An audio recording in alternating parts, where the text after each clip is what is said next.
All right, here we go. We are gonna give this guy his first big boy haircut.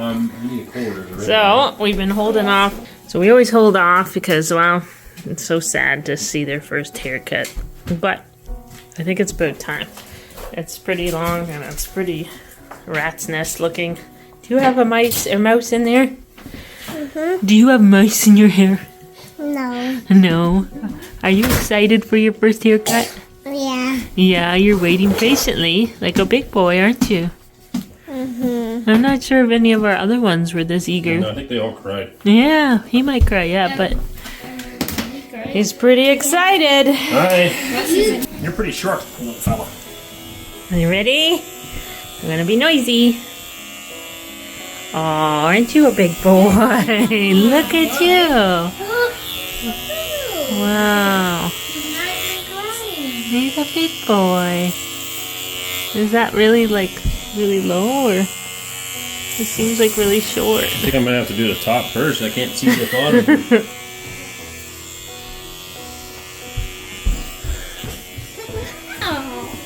Wow, you're a big boy, Finny. Oh, what a big guy you are. You're not even crying. You're good. What do you think? Are you happy to have a haircut? Yeah. Yeah, you're a big boy now. There's a lot of hair. How do you feel about that, Mom? How do you feel about that, Mom? Sad. How come? It's always sad, the first haircut. It's just hair. I know, but they go from being like a baby to Little man? a little man. Yeah. And this guy was like so grown up about it that it was like he didn't care. No big deal. Move Yep. on. And Very I true. feel like he's still my little baby. And that. You're a big boy now? Yeah.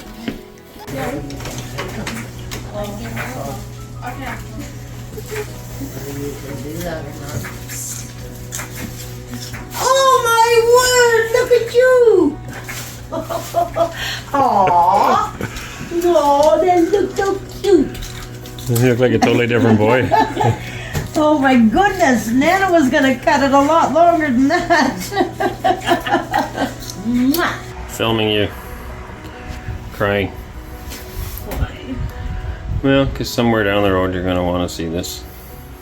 Retarded, I feel. Don't explain why you're crying. I don't know, because everything's just come to a head. And here I am looking at all this useless stuff, thinking, what the heck are we doing, taking it all? And I feel bad for my children who want to take all this useless stuff. And I'm the one that has to make that decision to get rid of it. And I worry that they're going to hate me down the road. And why not just take it all with? Because it's just useless. Why do we need it?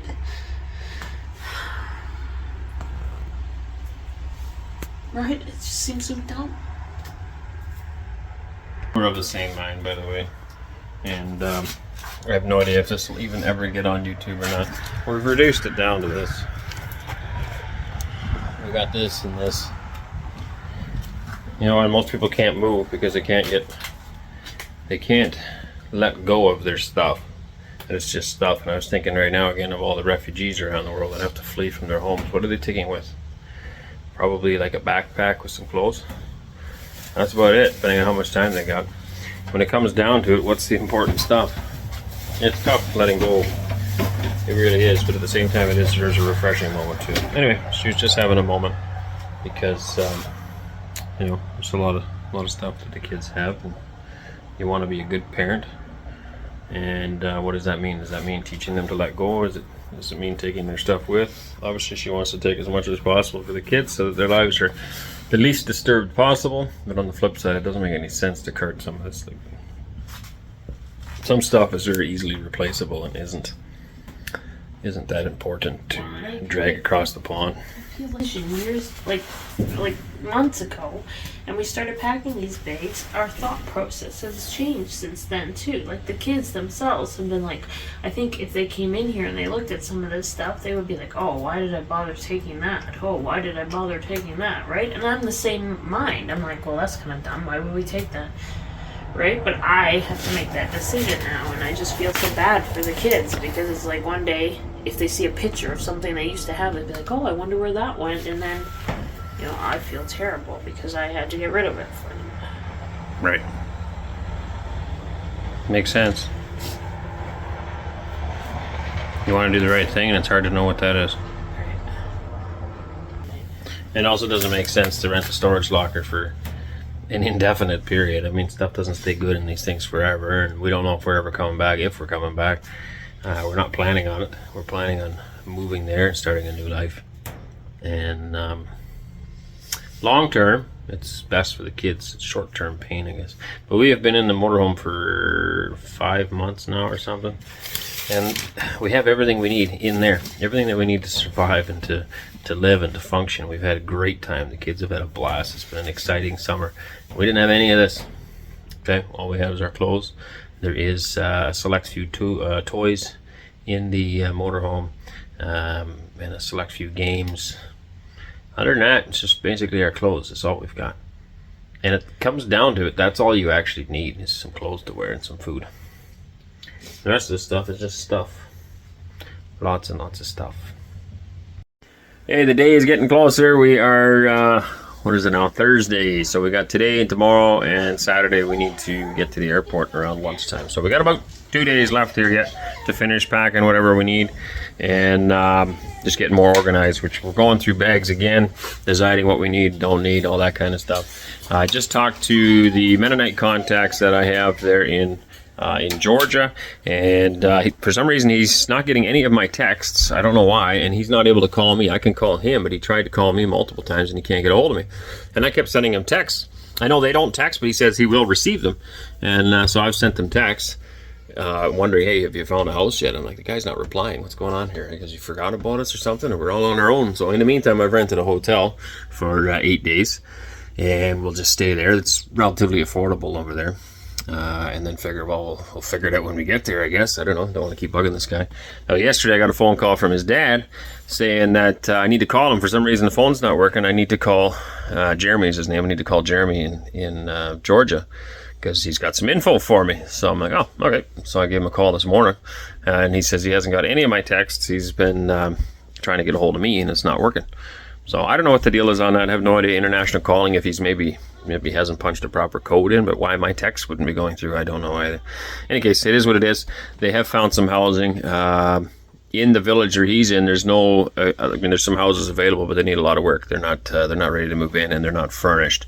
But about 10 miles away from their village, there is some houses there they found, and it works out to about $300 a month rent for a fully furnished house. Definitely a lot cheaper than around here. I was told for Ben's little house that we renovated, which is about 900 square feet, that we could rent that out for $1,800 a month, $1,800. So there I can pick up a fully furnished house for $300. So anywhere between $300 and $600. There sounds like there's going to be some good houses for us. We had contemplated maybe buying one over there too in his village. Even if we don't stay there, it gives us a place to go because it would be ours, and somebody else could use it, or we could rent it out or whatever. You can buy one of those houses, like a house like that, for about $30,000. It would need work, obviously. These windows and things like that, he was saying, but that comes with, well, I don't know. He didn't say there. I know some other areas, the village houses, that usually have like a couple of acres, and you can pick something like that for $30,000. So we'll see when we get there. For now, we haven't rented anything. You know, we're going to be there for 8 days. We can take a bus or a taxi, or he'll actually come to the city. They're about 2 hours from Tiblisi. So come pick us up and take us out, and we can look at a few of these properties, decide on what works for us. The nice part is if it's fully furnished, we don't have to worry about that as far as beds and stuff, because we're not sure where we're going yet. I don't want to start buying furniture. So anyway, that's where that's at. He now knows when we're landing. When we get there, I'll get a new SIM card, new plan, and get a hold of him once we've rested a little bit and everything's kind of somewhat gone back to normal. Then we'll get a hold of him and we'll go check that out.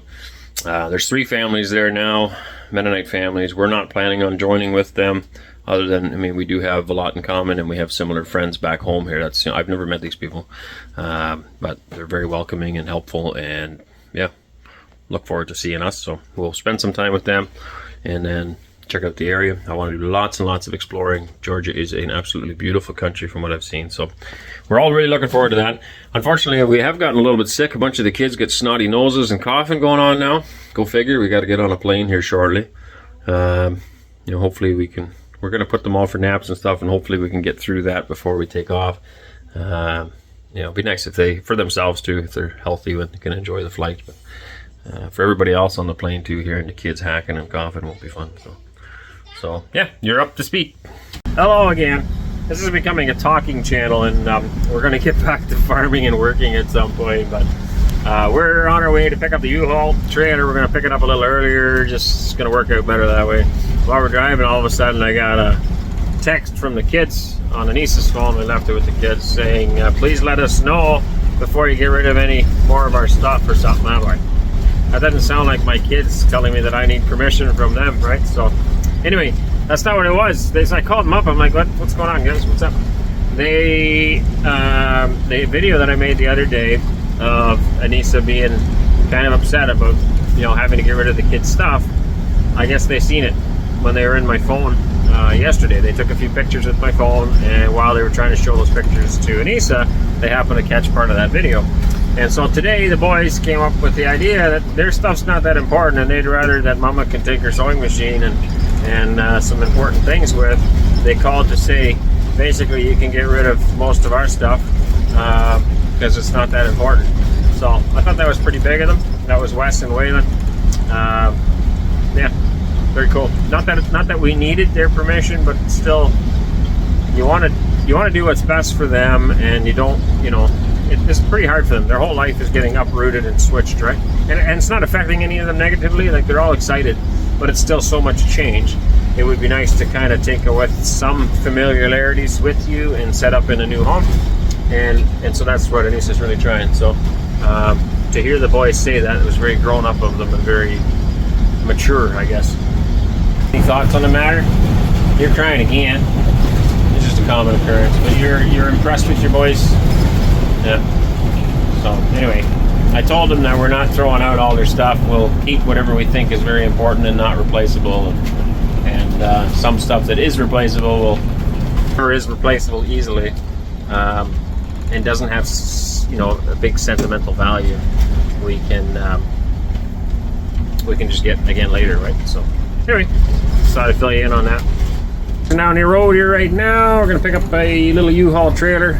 We're picking it up a couple days early, but it allows us to bring everything to my in-laws. You can have it all at my in-laws rather than driving back and forth to the storage locker, which is what we're doing right now. We have a small storage locker rented with all the suitcases in it. So every time we need to go through stuff and reorganize or weigh stuff or whatever, we have to drive to this storage locker. So we're just going to get the U-Haul a couple days early, put everything in it, and then it'll all be at my in-laws. It's a little simpler and easier for us to go through, and we don't have to you know, spend all that time driving, I guess. So we feel it'll be a little less stressful that way. All right, U-Haul is hooked up. Tiny little guy behind this motorhome. Looks pretty small, but that'll be enough to get our suitcases in. Got her all hooked up. It's light enough, you just pick it up and go. No big deal. So check the lights. They're good, and everything looks good. He's supposed to take a picture of it yet though, so I gotta go find him. Okay, starting to get her loaded up in here. Lots of stuff here. Now some of these, it's not this big, I guess. So these are quilts that were given to him at birth, but it's some Afghans that were made for us as well. Every kid loves these Afghans. So as an employee, I think I've told this story before, but I had a guy named John working for us, and he's a super guy. Just loved doing the work, everything that needed to be done on the farm. He had never done any farming per se, never driven a tractor before. So anyway, we had him trained. He worked for us for what, a year and a half, 2 years, something like that, and we became pretty close, good friends. When we sold that farm and moved to Saskatchewan, so that's before we started YouTubing, moved to Saskatchewan, his wife actually handmade all these Afghans. So it's a big blanket essentially made out of yarn, and one for each of the children at that time. I don't remember how many children we had, so there's a lot of work and a lot of yarn, and the kids love them and still use them on their beds all the time. So those are packed in here as well. It's little things like that where they're just, you know, you can't get rid of that, and you can pack it. It just is bulky, it takes up space. So, yep, little stories. The other thing we got to keep in mind is weight. So we are restricted to roughly 50 pounds per large bag. If you go over that, apparently you get dinged pretty bad. And so that goes in the belly of the plane. And then your carry-on luggage, you're restricted to, is it 8 kilos, huh? Yeah, 17 pounds. 17 pounds. And that can be split amongst 2 bags if we understand correctly. Originally we thought it was 17 pounds for your one carry-on, like this size of a carry-on. These are bigger, 17 pounds, and then you could take a purse on top of that, but it sounds like anything going in the cabin is 17 pounds. You have to weigh every bag, and it's like, oh, this one's a couple pounds heavy, so pull a few items out. Next bag is a couple pounds light, stick a few in. We're hoping that this bathroom scale is accurate enough, but we are preparing ourselves so that when we get to the airport, that when they roll onto their scales, we may end up having to remove a few more things, and it's going to take time, but hopefully keep most of the items below the limit so we don't get all the extra charges. Hey, one more day left. There's lots of stuff, little things. It seems like it always creeps up at the end. It does every time.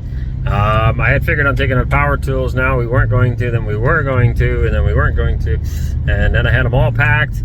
I called the airline, and you can't take lithium ion batteries, only small ones, like a little power supply to charge my my phone or something like that, or the battery in a laptop, things like that are okay. But lithium ion batteries have been known to spontaneously combust from time to time, and they prefer not to have those in an airplane. I called them this morning to confirm this, and they said if I can provide them with the data sheets from the manufacturer, then they can go over that and see whether it's good or not. That's of course going to be a process. So it's not a flat no. Some airlines will allow it, some won't. There was some kind of a UN regulation, if I understand correctly, that went out suggesting that they shouldn't allow any on any flights.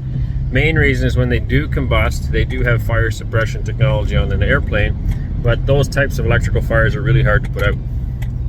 So naturally, if I'm sitting in an airplane, I prefer not to have a fire under my seat either, especially one that they have a hard time putting out. Long story short, batteries are the largest expense almost in power tools. So if I can't take any batteries, I'm only going to be taking the power tools along. I still have to pay for the excess luggage. So we're still going to be running, an extra $300, and I'm only going to be taking tools with no batteries. I'm fairly certain that they would have the same batteries over there as we have here, but I don't know that for certain. And so I could end up over there paying an extra $300 for luggage for a bunch of tools that I can't use. And like I said, batteries are the most expensive part, so those tools are used. They're obviously new, they were worth far more than $300, but today they wouldn't. Long story short, I think I'm going to leave all the tools here, and we'll just have a set here and a set there, I guess, if we ever do come back for whatever reason. Yeah, that's the long story of it. So we're parking them all back in the motorhome again. Anissa is taking her sewing machine. It is packed now. And yeah, last minute stuff. So I gotta get the motorhome. We didn't end up selling it. I gotta get the motorhome ready for storage today. Gonna buy some concrete pads. Man, this road is terrible. Buy some concrete pads for underneath the tires. I'm gonna lay down a plastic sheet to keep kind of the groundwater and the weeds down. My thinking there is if the weeds are down, the mice are less likely to climb into the motorhome as well. I'm also gonna buy lots of mouse poison and rodent repellent. Try to keep the critters out of it while it's stored, maybe some mothballs, that kind of thing. I got to check with CAA for an international driving permit. Doesn't sound like I need one. I think I can just drive on my Canadian driver's license, but I'd rather be safe rather than sorry. An international driving permit will last you a year, so at that point we can figure out whatever we're doing. What else did I have to do? Get a few groceries and things like that. And then that's about it. So yeah, getting to the wire here now. We got about 25 hours or so before we have to get in the van and start heading for the airport. Lots of little stuff that you don't think about that always needs to be taken care of. So be patient. Soon we will once again have some interesting videos on landscape and life and not so much just me talking about moving and all the other stuff that's going on. I guess probably it's more work too, because we got 8 kids. Like a lot of people travel all the time, we don't.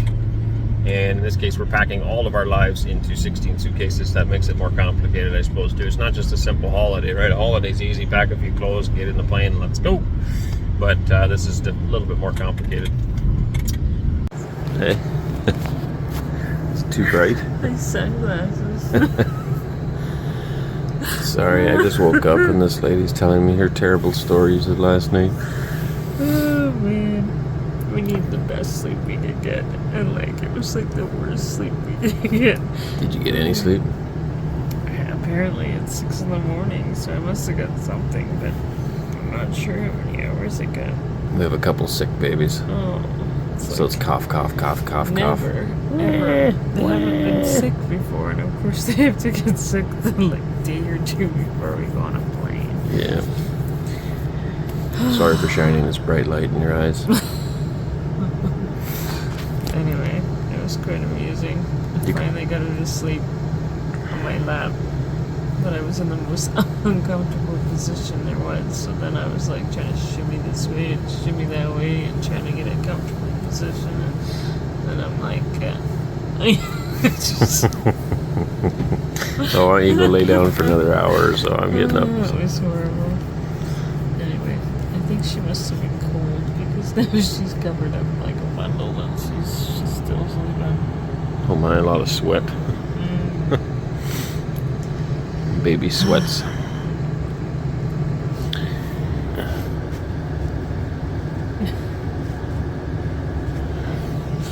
Now he's sleeping. Good morning. Good morning. Hey darling, can I tell you what's been on my mind? Sick and tired of the 9 to 5 in the city life. Hey darling, we could get out of town, see the beautiful world around, wanna see it now. Pack our bags and get in